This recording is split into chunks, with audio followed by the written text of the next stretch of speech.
Νάτε. Δείξε μας την κουζίνα και άστα τα άλλα πάνω μας, Σκούμπι. Έτσι, Σάκη. Πρώτα, μερικά σπιτικά μαχαρόνια.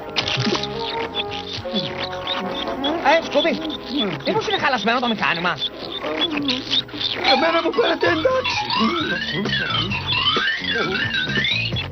Και όταν δεν δουλεύω εδώ, παρακολουθώ μαθήματα τέχνης στην Ακαδημία.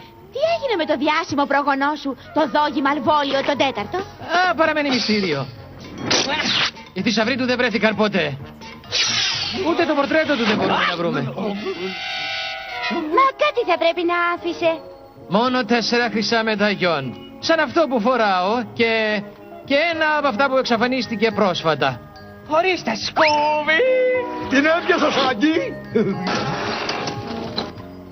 Κοιτάξτε, ο κεκλειμένος πύργος της πίτσας. Μην ξεχάσεις να τις κόψεις, Σκούμπι. Εντάξει, εντάξει. Δεν μου ξανασερβίρει πίτσα έτσι. Στάσου, Σκούμπι, ξέχασα μία.